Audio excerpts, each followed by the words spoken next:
Bene, eccoci qua. Buonasera a tutti, allora benvenuti.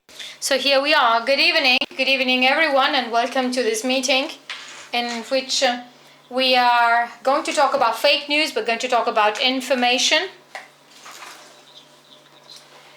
And this is a very interesting topic for us. The title we gave to it is Right or False. Before introducing our guests to you, I would like to first show you a video.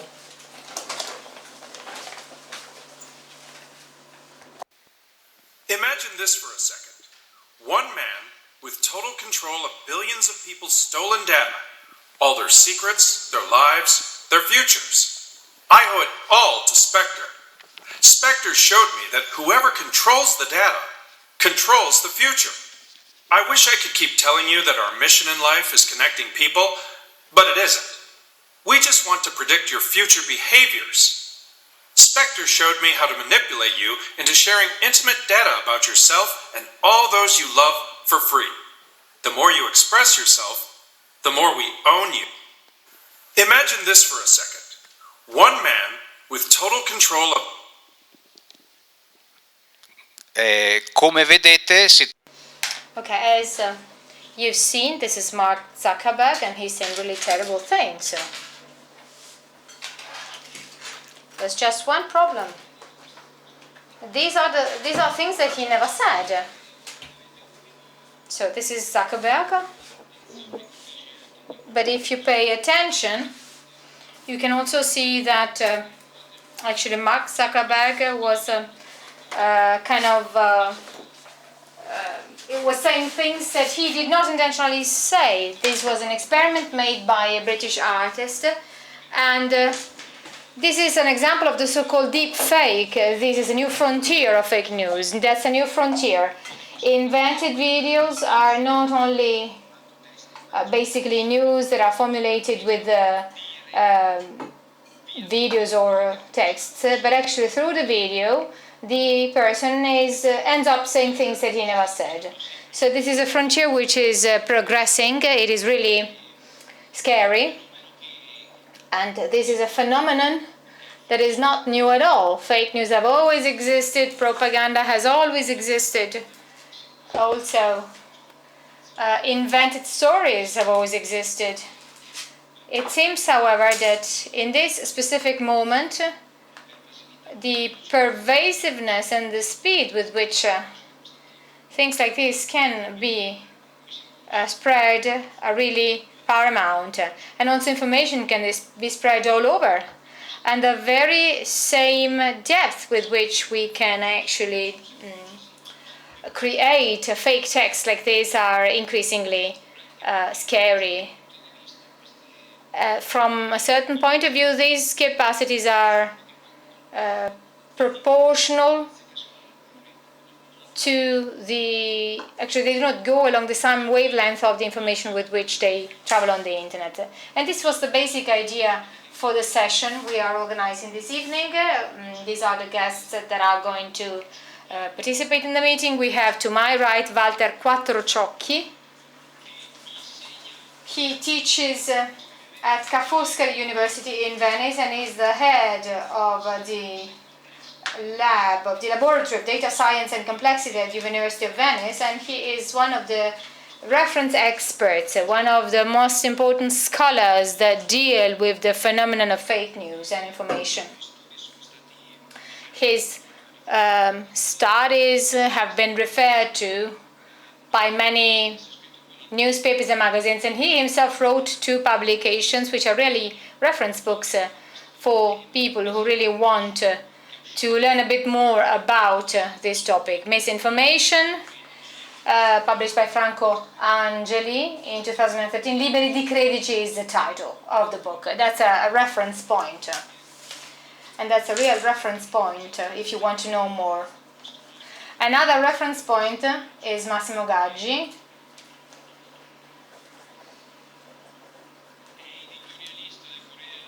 He is a journalist for Corriere della Sera. He writes from the States for Corriere della Sera. He is an expert of the Silicon Valley. So he's an expert in one of the sectors and areas which are also a reference area, which is also a reference area for this phenomenon. and he's an expert. And he started dealing with this issue some years ago, publishing a book on the possibility, on the change that is currently going through the world of information. There was another meeting yesterday on the dynamics with which artificial intelligence that is at the base of certain change is changing our prospects in society. So this is actually what we are interested in. We are not only interested in the extent to which these are invented stories, fake news, but actually we are interested to understand how our approach towards the world of information is changing. So I would like to start from Walter Quattrociocchi and ask him to give us an overview of the situation. In other words, what are we talking about when we talk about fake news? I think that some things have to be made clear. When we talk about fake news, you've probably all heard about fake news. So, false news circulating in the internet. The fake news is just a collateral effect of a much bigger change that took place following the enjoyment of online information. So we started from an environment that up to 20 to 30 years ago was managed. There were journalists, there was an editorial team, the topics that were to be published were selected, and those would become a topic of public debate. And this has an impact on society. So basically it's the editorial team that defines what's important and what's not important. The topics that are normally most reported by the media are the ones that are considered to be important by the public. But this was the case up to 30 to 40 years ago. As long as the internet came into place, the paradigms changed. There was a shift in paradigm. We had a shift from a mediated system into a completely unmediated system. The number of likes determines if something is important or not. This process provides for the fact that social media, which is basically a system that was created as an entertainment system and not as a system to inform people. So this system provides for the fact that given the fact that you have lots of time at your disposal, you kind of browse the social media and you process the information you read in a kind of moment of entertainment. So the end result is the flattening of the quality of the information, because the quality of the sources providing this information has become poorer. You know what's the image on Instagram that has got the largest number of likes? It's an egg. That's the image of an egg. An egg has the image that basically has the largest number of likes on the internet. So this goes to the decrement of accuracy and in-depth analysis. So gradually this process has stratified, and to date I think there's about 60% of people who are informed, who get informed only through the social media. You don't browse a paper, you go directly to Twitter or Facebook, and that's big numbers. If you consider that in Italy there are over 23 million people connected to Facebook. So this paradigm has changed. Journalists have had to deal with a new language. It's the language of social media that dominates the conversation. The business model has changed, so the way with which you do money is different. The more people you have who actually give their likes, the more you are paid, and the more successful the magazine or the newspaper is. So the journalistic language gets flattened, then you have just one unicum, namely one source of information whose main aim is basically based on the ability of doing entertainment. Fake news are just a fraction of this new language, of this new domain of information. And they can also bring about very negative effects. For example, in the case of vaccines, we've carried out a number of studies. And there's basically two experiments that we carried out. then an experiment on, for example, 250 million people, and a bigger analysis on 375 million people. So the question was, if a person is essentially exposed to, for example, certain information on natural dietary regimes, how do you react if I give you, for example, the information, if I tell you that you can create a certain disease by using lemon juice, for example? And conversely, how do you react to a piece of information that provides you with a series of facts in a natural way? I'm telling you that homeopathy is nothing good, is not right, that, for example, a given coach will never, like Guardiola, will never go to Juventus. So we get information that are in line with our vision of the world, irrespective of the fact that they're right or wrong, and then we ignore contrasting information. And if there's someone who goes against us, we get angry and we increase the consumption of information that enhances and supports our vision of the world. So you have these reference groups on the internet. We basically passed from, let's say, a news agent with 10 papers to a sample of, let's say, 1,000 magazines on the web, blogs or similar ones, and then we select the kind of magazine that is more in line with our vision of the world. We identify there people who think alike, and here comes the real disaster, because we have the so-called tribal groups. So people who share the same narrative, who work, cooperate and structure together the vision of the world which is shared, irrespective of the fact that the information is true or false. What's important is whether the information is consistent and it keeps the group united. All the information who go against are basically fought against. Look at, for example, the debate in favor of vaccines or against vaccines. Online communication has become a propaganda. And journalism and fake news are one of the most important means and vehicles of this type of this hematic process of to convey information. You've already introduced a number of interesting points. First of all, lack of intermediaries. There's direct access to the news.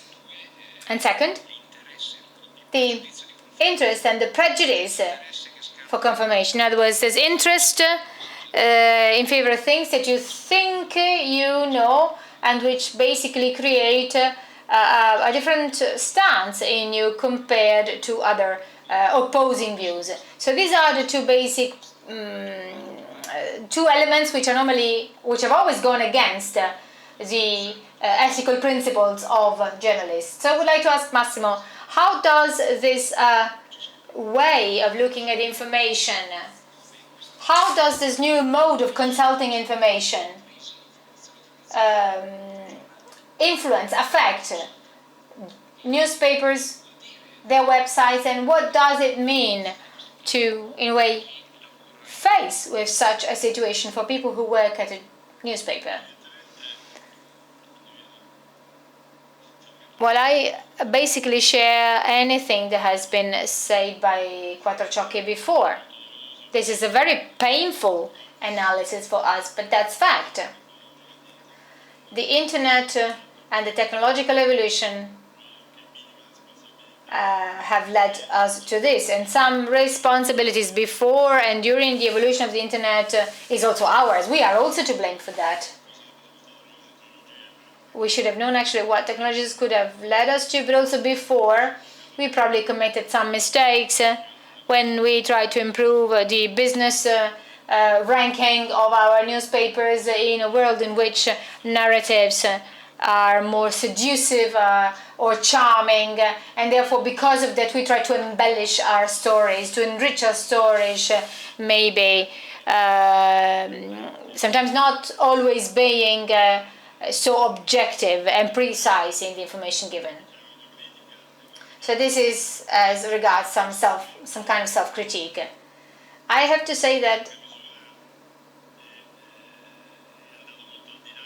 all of this, however, has gone well beyond our ability to foresee the situation on the part of journalists to limit this phenomena. Journalists have tried to, in a way, get ready to the world of digital information, they took for granted that as long as digital information would progress, readers could have probably go from the paper to the site. Social media channels then completely changed all this. They thought they were like some kind of channels, like for example AT&T or Telecom used to be in the past, but this was not the case because social media took on a completely different role. They managed to raise the attention of large groups of the public, and they also attracted lots of advertising, lots of contents, many of the contents produced by journalists at very high costs for our publishers. And all of this is creating a deep crisis in the world of information. This is a planetary crisis, it's a global crisis. There are some Asian countries in which paper information still plays a big role, but on the whole, this is a severe problem.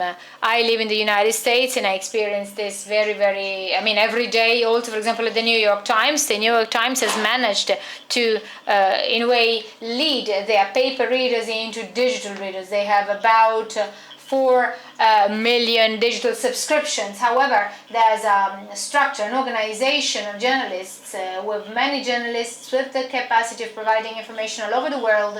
This has huge costs, and even if they open their doors to dialogue with social media, in many cases they realized that this dialogue eventually brought about advantages but also lots of damages.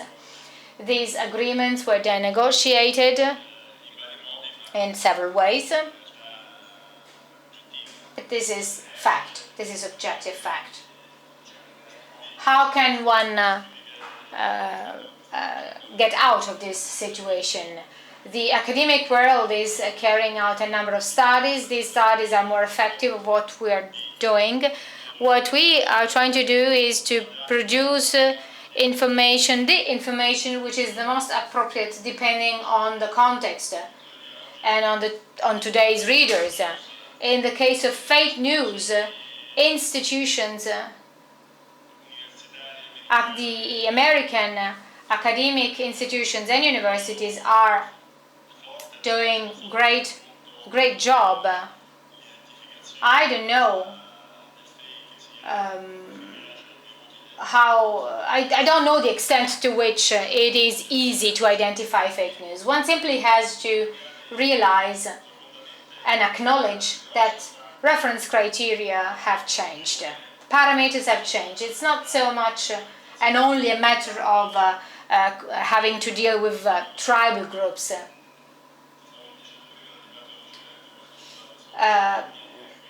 We were saying this. This was also addressed by Maduro, who is a protagonist of politics in Europe and also nationally. He said he pointed to one aspect which is particularly important, and if he said that has a particular significance, we have to give credibility to professional information and give credibility to the authoritativeness of publishers. And he also pointed out that there's a crisis of truth and also of the authority. He made an example that has nothing to deal with politics. That's more in line with what he talked about, what he said about Novaks. He talked about medicine.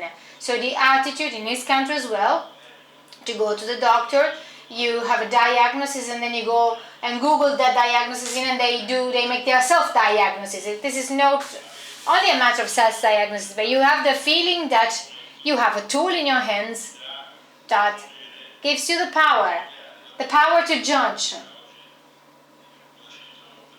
While Sabino Cassesi, who also intervened on that occasion, we still make confusion between perceiving information,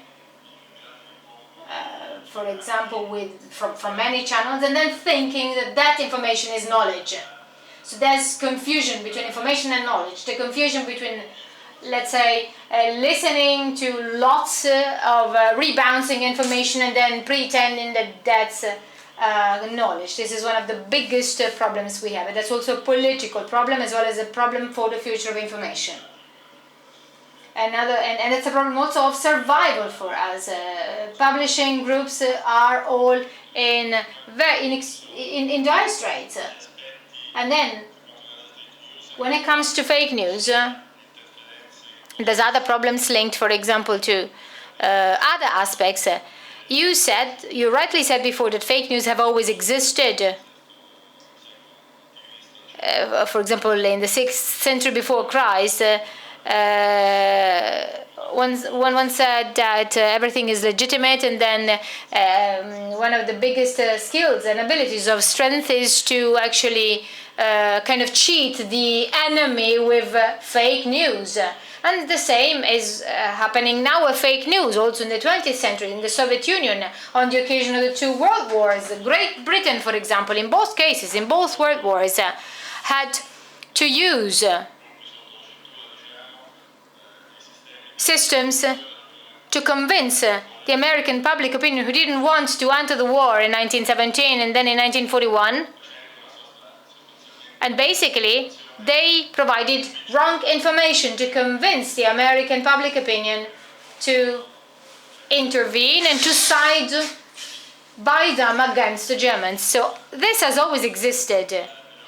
But the speed, the quickness with which this has taken place in the digital age, the ability to interfere and influence at very low costs, in real time, in any part of the world, and the ability to make a business out of all of this. In some cases, we've also seen that beyond the political contributions and the ability of other countries to interfere, we have seen that if you have information or lack of information, wrong information, that basically provides very clear-cut judgments and reinforces certain tribal groups or others, is not only a social and political fact, it is sometimes also an economic fact. Before the 2016 elections, this was clearly seen in America. This was also the case in Russia. You saw journalists interviewing youngsters who created systems to attack Hillary Clinton with very strong messages. And then at a given moment of the day, they saw that these messages actually had a number of clicks, and therefore they started spreading an even harsher message, and so the number of clicks increased. In other words, there's a way of functioning which is distorted of digital mechanisms. So here we're talking about mechanisms that do not start from the net, but the net multiplies them. You talked about the loss of authoritativeness, of reference points, which means actually loss of trust vis-a-vis those who should normally mediate. What does this mean? Does this mean that our attitude, our perception to, in a way, identify whether we can trust what we are faced with or not is changed? Well, yes, certainly sources of doubt have increased. So the authority is no longer conceived as fundamental. For example, my partner is a maths professor, and I say, when I am at school and I explain maths, actually she has her students checking whether she's saying the right things or not. And then they do it once, 2 times, 3 times, and then they actually set their smartphone aside when they realize that she's right. Actually, before, we used to have this trust, and so we have to kind of conquer the trust of our interlocutors again. It is not by chance that the vast majority of the bulk of the political debate internationally and nationally has become a debate between the establishment, the anti-establishment, so the elites against the non-elites, because you are basically recognizing, you are no longer recognizing the decisive role of the experts in a given field. This is not only the blame does not only go to the elites. So the only alternative we have, the only antidote we have to counter this,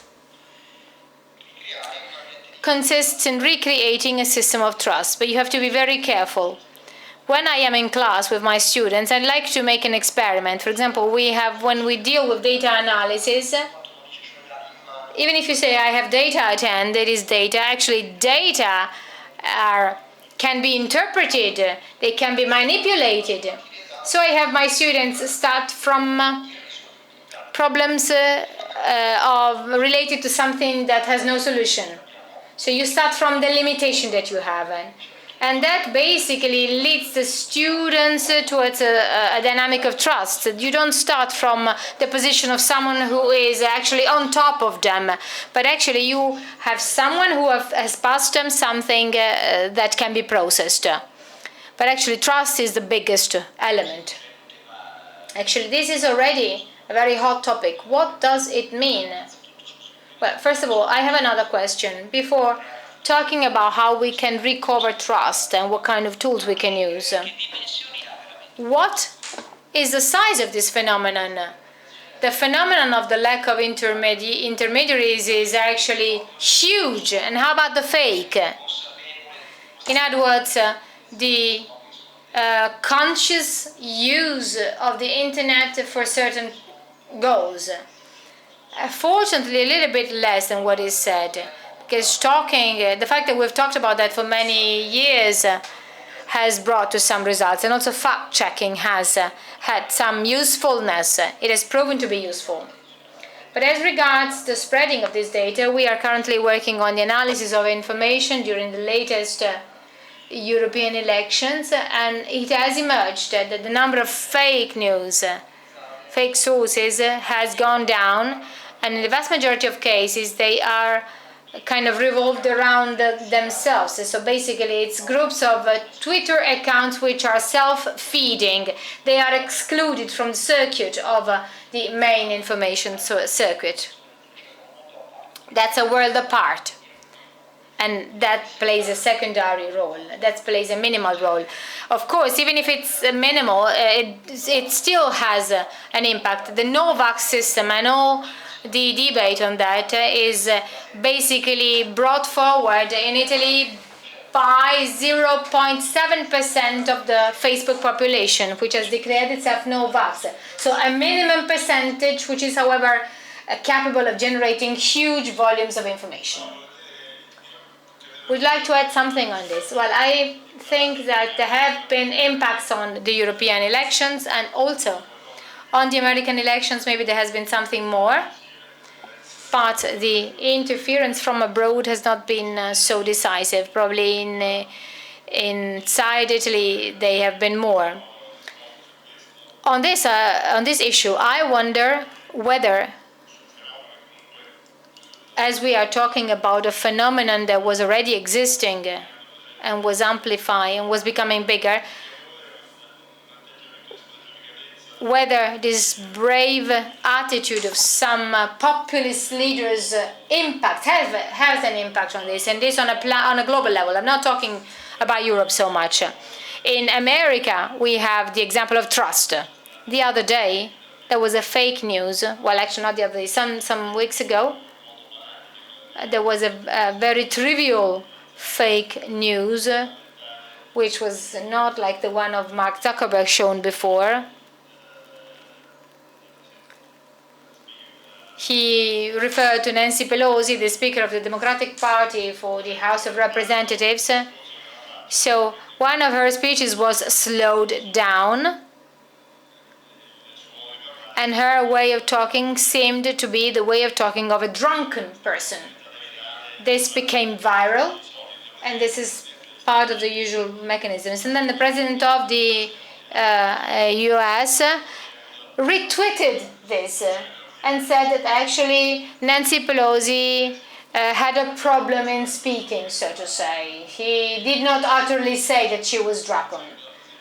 But actually, I read in India that before the elections, Modi's party was lagging behind, and then there were accidents, the Pakistani accidents in Kashmir. There was a military action by the Indian aviation in India that was presented as a very bad offensive. No results at all, but this aviation this effect was shown to the Indians, and with the images of an earthquake of some years ago, and Modi won the elections. So he did something similar. In Asia, we are witnessing the same. So the issue, for example, of the Rohingya and their persecution in Birmania. In the very same India, some people were injured, severely injured, linked to fake news of kidnapped children, and this to the detriment of ethnic minorities in Malaysia and Indonesia. In Indonesia, there is a political leader of Chinese origin in a Muslim country, and he is persecuted because with the fake news, he basically insulted the Quran, but he had never uttered that. He had never insulted the Quran. So this is very dangerous. And back to Russia, they're doing something similar. Also in Thailand. Thailand is a pro-Western country. Probably this is not so widespread, but also very incisive, very capable of, in a way, being very decisive. Public opinions there are probably less accustomed and less experienced and skilled to deal with these issues. And this leads me back to the issue of trust. It is paradoxical that a leader increases the trust and the consensus in his favor by using with these ways a tool that is based on the insecurity, on threatening insecurity. So how can we come out from this vicious circle? Actually, first question is, how are we getting out of, are we exiting this vicious circle? Judging from what we see from a scientific point of view, this is not so clear. We made an experiment, a one-year experiment with Corriere, della Sera, and we tried and saw how different ways of telling information actually impact on the reaction of users, of readers on the issue of migration. That's not trivial at all. So you bring data, that's factual information, then you have the engagement of the users is very low. They get bored. In other words, if I tell you how things really are, you're not interested, basically. If I tell you and use a high degree of narrative in an article, the reaction is that you have toxic comments. People get angry. So somehow you have this problem. You are incapable of finding a language that does not degenerate on social media. So, for example, we also wanted to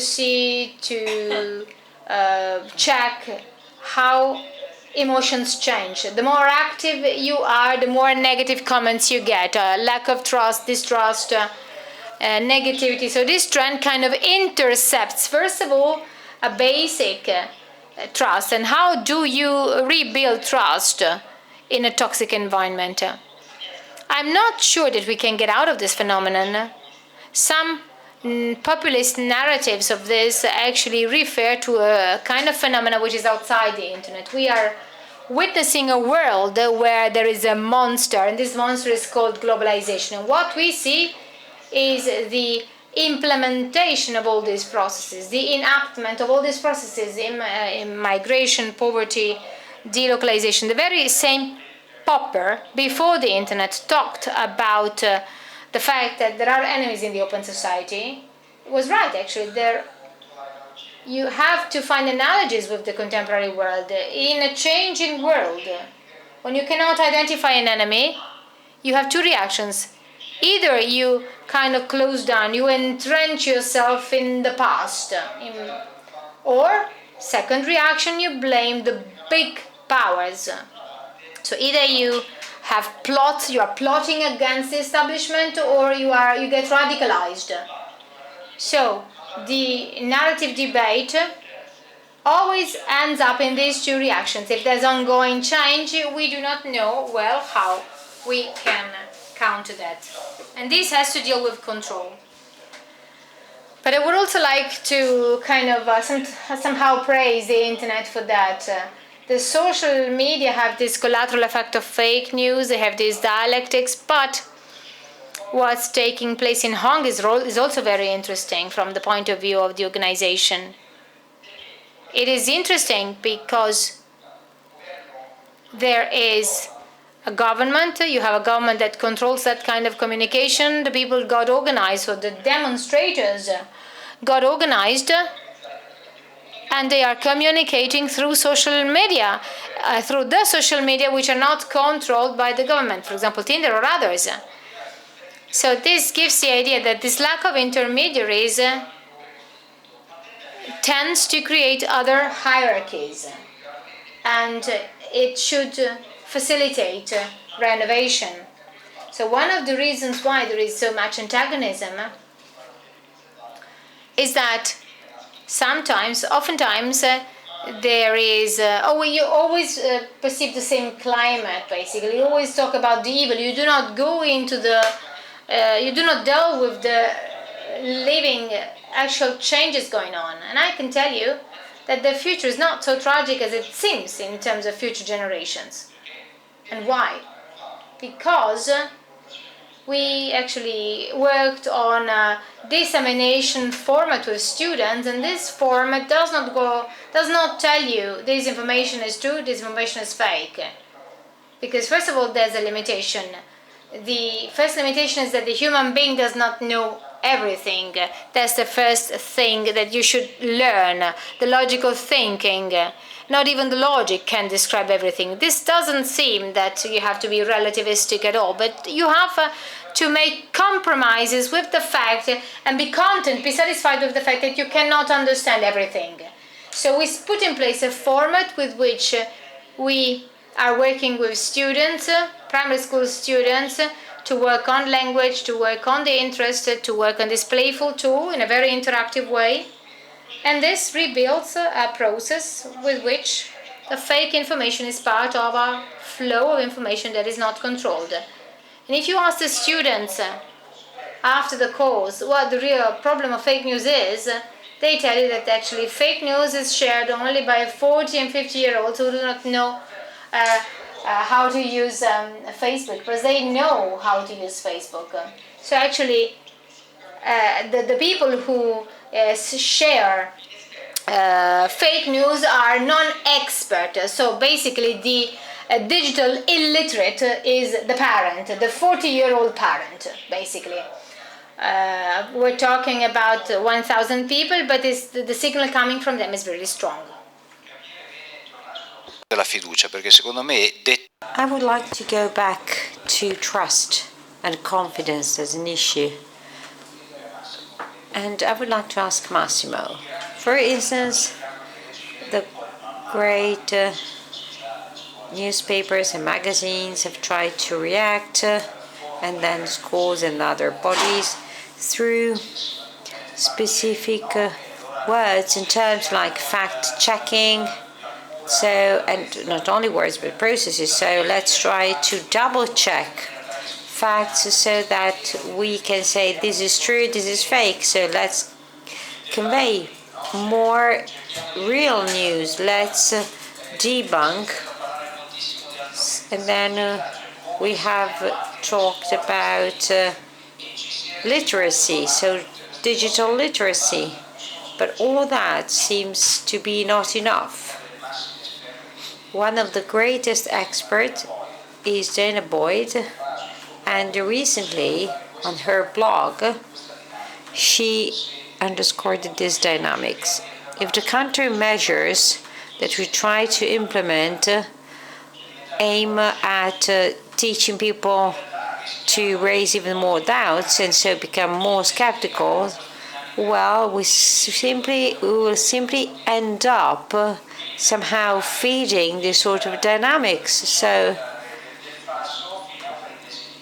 we will intensify the dissemination of fake news, because people, by doubting of anything, will become to be more sort of conspiracy theory oriented. But which are the effective tools against this attitude, and how can we have an impact and influence the real issue? Because here there's these backdrops in security. There is something more, something deeper. I think that this feeling comes from out of the network. Well, I do not totally agree, because certainly there are specific drivers and social evolution, but I think that a vast majority of the responsibility is accountable to social media. I have no idea about what is being done right now by the Congress in respect to that, or also if the other research center will come up with something effective. And Zuckerberg, 1 or 2 months after the American elections, still stated that the network did not play any role in all that. And then he took it back. Well, all this shows that there was no adequate cultural preparation, especially when it comes to the managers of these systems. So this deep cultural change has not been properly managed. And from this point of view, we should work much more on awareness raising. As journalists, we can do many things, but when we try to have a more balanced approach to Facebook, and then an algorithm is changed overnight, and so maybe other magazines like Vanity Fair Italy found a 40% market loss overnight just because of these gentlemen who decided to change an algorithm and make it shift more to the personal, familiar side instead than on the journalist side. So again, these kind of attitudes and choices have a huge impact on society at large.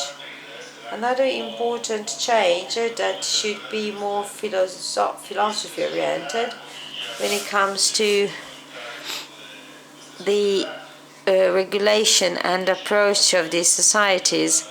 I will mention something that I heard during a session yesterday on digital tools in the schools, and well, there was an essay by Mark Hansen that was mentioned, and he said something extremely meaningful. So the Silicon Valley world has always been used to consider feedback as a key element. So I define the limits. So I carry out a test and experiment, and if it doesn't go well, I can try it again. So we have this book entitled Feed Forward. Thanks to AI, technology evolution, we can certainly today consider things that can rapidly change with a deep impact. So that was mentioned in relation to the inability of children to teach digital related content. And I think that this should be the rationale to adopt. So try to understand where this technology is going and how the way of thinking of the public opinion with respect to politics will change. Otherwise, we risk to sort of stick to that kind of a situation where Zuckerberg is questioned by Senate members who do have no idea about internet and how it works. So of course, if there is no awareness about technology, they will face fake news issue. With so much delay that in the meantime other things will have come, like Face app, that is not an application. Well, this is not about news, but these are other things that can still somehow increase the fictional side and element. Well, this scenario sounds scary because technology develops at such a fast rate. So society and politics struggle to keep the same pace. Well, therefore, the risk of feeling powerless and fragile is absolutely natural. So, which are the tools we have to protect ourselves from these dynamics and also try to understand them? Well, I will now express criticism towards the academia, the world I belong to. We need to sort of get out of our ivory tower. We have pedagogical activities, research activities, and the third mission. So try to reach out to the rest of the world and communicate what we have been doing. We try to do a lot in this respect, but a journalist alone, cannot take full responsibility of this kind of transmission, and a politician sometimes is not able to face the complexity he is confronted with, and a philosopher is about the same. I am a bit afraid about asking a philosopher to develop such a huge topic. So somehow AI is so multidisciplinary. So I think that we should try to get out of the academic world, and so we need to again reconstruct trust and confidence. And to do so, we need to go back to this concept. So elite is not a privileged group whose development goes to the detriment of society. No, not at all. It's the other way around. So elite groups have the right and duty to tell people what they're doing, what they have been doing, because then, well, this has been passed on. We have designed over the last 2 years 200 tools in relation to fake news, and we went to then bars and cafes and the libraries to tell our experience. And very often people say, okay. And so they understand that is something different. I don't want to mention examples, but a lot has been said on artificial intelligence and social network analytics. So when you are clearer and less transparent, you have less paranoia about technological experiences, and also you help people sort of improve their general knowledge. So if we were to talk about the famous one sort of million jobs, so what's going to be different in digital terms in the next decade? So I'm just guessing, I'm just expressing. Do you know what is Waze? It's a online navigation app. Is a navigator. You say, I want to get from A to B, and Waze tells you what is happening in real time through users' feedback. So I think that the information system, the news system, will become similar. So the proximity to the event will become crucial. We will have several topical maps. So there are going to be people that for that specific topic are going to be considered as most authoritative. So I think that there are going to be new balances vertically and horizontally, because, well, if I get more authoritativeness through more transparency, first of all, everything will go through maybe Wikipedia, because you can still make jokes. And when Marcus Colombo died, well, somebody had fun saying that the died person had been writing specific, popular songs. So again, I think that everything will be horizontal, and so there is going to be an internal loop of self and double check. Yeah, so a sort of, new horizontal system. Massimo, what's your take on that? Well, I can't imagine, because I think that we have much, much, much more urgent problems. And what Quattrociocchi says is plausible. I hope nothing worse will happen. McLuhan many years ago said that the Third World War would have been fought as a guerrilla of information without armies, without weapons. Well, I hope he got it wrong. Totally. I do hope a lot in what he just said, so the academia world that somehow gets public in the U.S. This is something that has been started already, and there are already experiments of journalism meeting the academia. So the idea really is to see what's going to happen on that level. Recently I've really been to Stanford University, where a specific institute for the humanization of artificial intelligence has been created, and the former boss of Facebook security, Mr. Thomas, is the head of this institute called Internet Observatory on Abuses. This is the institution is become the boss of. So there are ethical visions that have been developed by people working inside that social media market. So maybe today they can help us somehow improve our situation, because such partnerships, seeing the participation of universities like this, can certainly make the difference. I mean, this is what I have to say. So certainly there is a polarization tendency, and the US president wants to somehow scare other possible interlocutors. So there doesn't seem to be the need of a real reform.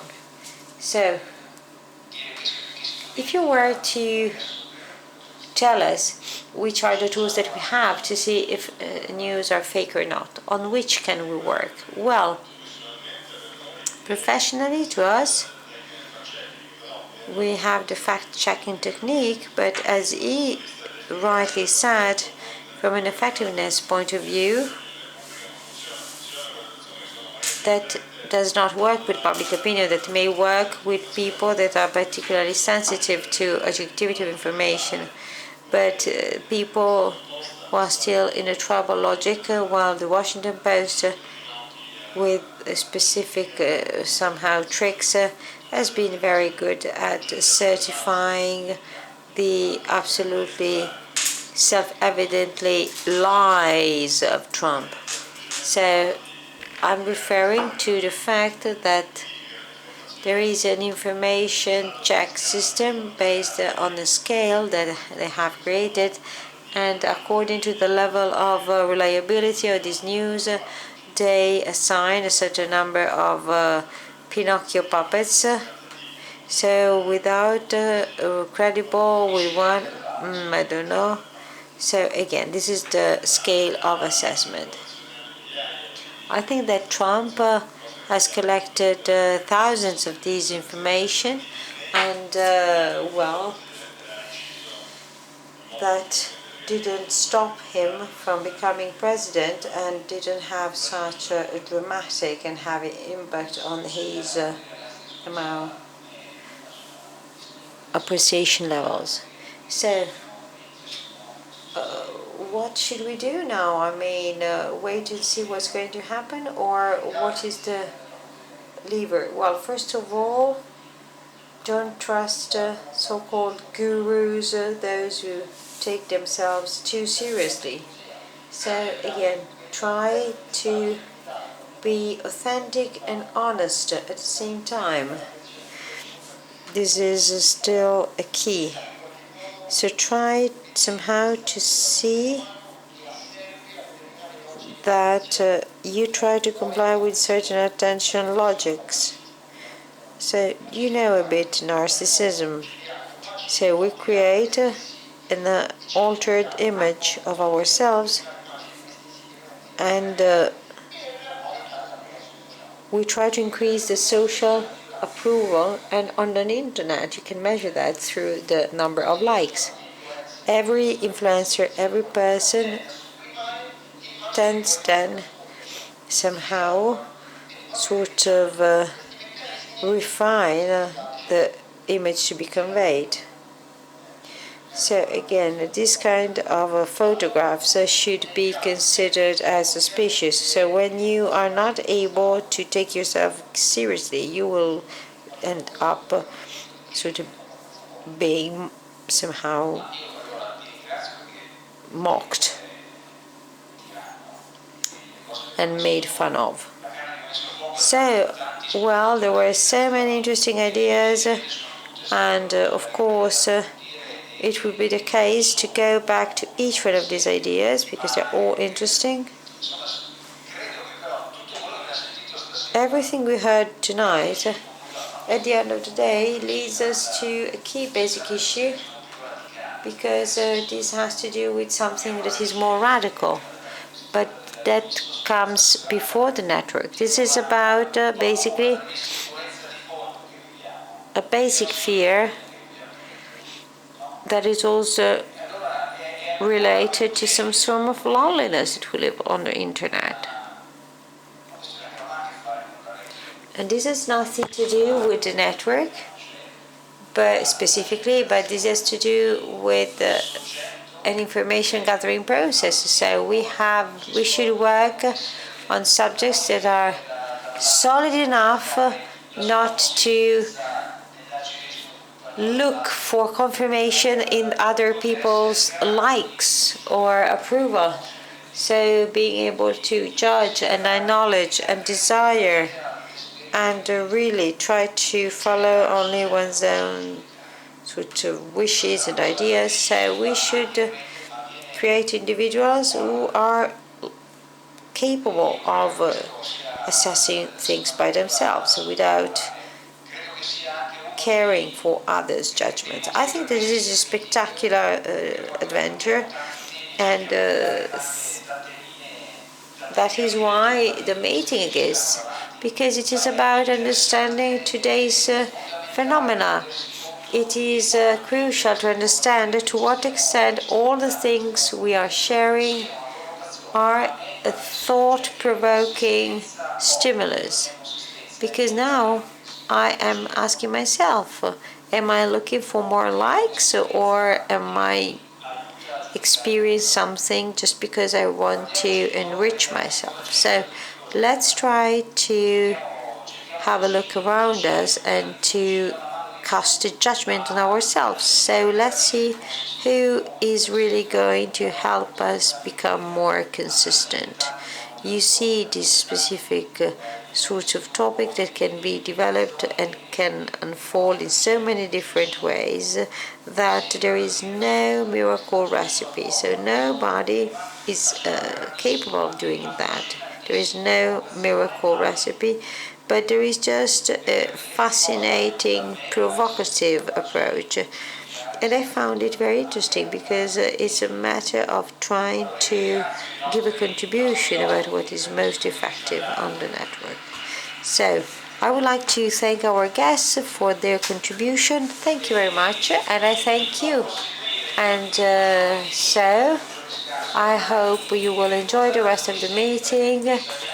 And so I remind you also of the fact that if we are here for such interesting sessions, is also thanks to the contribution you can make by donating now in the different Donate Now stations. Thank you very much and enjoy the rest of the evening.